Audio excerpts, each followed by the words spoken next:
नमस्कार, मी करणसिंह पवार. आपण पाहता एलएस मराठी बुलेटिनच्या सुरुवातीला घेऊयात वेगवान बातम्यांचा आढावा. उल्हासनगरमधून मोठी बातमी समोर आली असून अपक्ष उमेदवार नरेश गायकवाड यांनी एक रिक्षाचा पाठलाग करून 50 लाखांची रोकड पकडली आहे. उल्हासनगरातील सुभाष टेकडी चौकात ही रिक्षा पकडली. रिक्षा चालक आणि पकडण्यात आलेली रक्कम पोलिसांच्या ताब्यात देण्यात आली. डोंबिवली महापालिकेसमोर असलेल्या एका कार्यालयातून ही रोकड बाहेर आल्याचे नरेश गायकवाड यांनी म्हटलंय.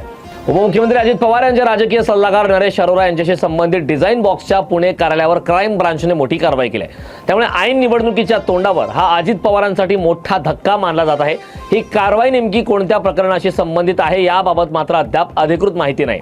12 जिल्हा परिषद आणि 125 पंचायत समिती निवडणुका पुढे ढकलण्यात याव्यात अशी मागणी ओबीसी बहुजन आघाडीचे अध्यक्ष प्रकाश अण्णा शेंडगे यांनी राज्य निवडणूक आयोगाकडे पत्राद्वारे केली.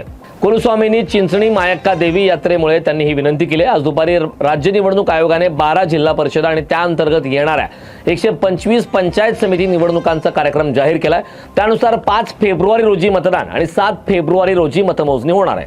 भाजपकडून प्रसिद्ध केलेल्या जाहीरनाम्यावर मनसेच्या गजानन काळे यांनी आक्षेप घेतला होता. त्याला भाजपच्या जिल्हाध्यक्षांच्याकडून उत्तर देण्यात आले. मनसेचे गजानन काळे यांनी भाजप जाहीरनाम्यावर आक्षेप घेत हिंदी शक्तीवर आक्षेप घेतलाय. त्याचा पुनर्विचार न झाल्यास आम्ही आंदोलन करू असा इशारा काळेंनी दिलाय. तर हे त्रिभाषा सूत्र आहे. आम्ही कोणत्याही भाषेला विरोध करत नाही. मराठी आमची भाषा आहे असं राजेश पाटील यांनी म्हटलंय. भिवंडीच्या प्रभाग क्रमांक 1 मध्ये अवैध दारू आणि मटका जुगार सुरू आहे. या परिस्थितीला स्थानिक आमदार आणि स्थानिक माजी महापौर यांचा हात असल्याचा आरोप सामाजिक कार्यकर्ते पंकज गायकवाड यांनी केलाय. तसेच अवैध अड्डे तात्काळ बंद नाही केले तर आम्ही स्वतः कारवाई करून ते सगळं नष्ट करू असा इशारा पंकज गायकवाड यांनी दिलाय. पुणे महापालिका निवडणुकीचा प्रचार थंडावलाय. शहरातील 41 प्रभागांमध्ये एकूण 165 जागांसाठी ही निवडणूक होत आहे. त्यापैकी 2 जागा बिनविरोध झाल्यात. पुणे शहरातील 34,81,000 मतदार आपला मतदानाचा हक्क बजावणार असून उमेदवारांचे भवितव्य गुरुवारी मतपेटीत बंद होणार आहे.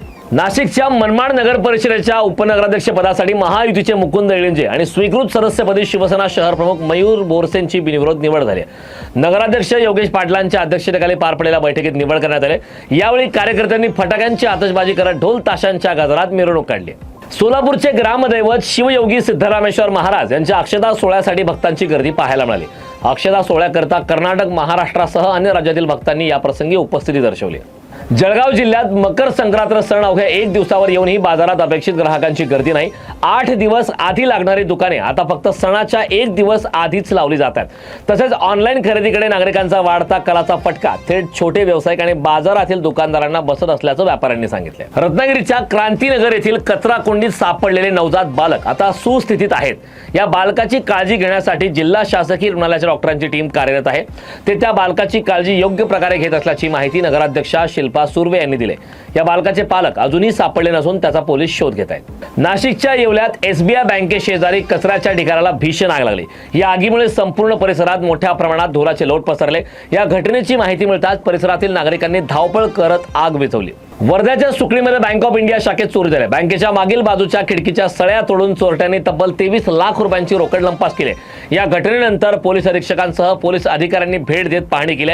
या घटनेनं परिसरात एकच खळबळ उडाली. वेगवान बातम्यांचा आढावा घेतल्यानंतर या बुलेटिनमध्ये वेळ झालेली आहे. इथेच थांबण्याची. पाहत रहा एलएस मराठी.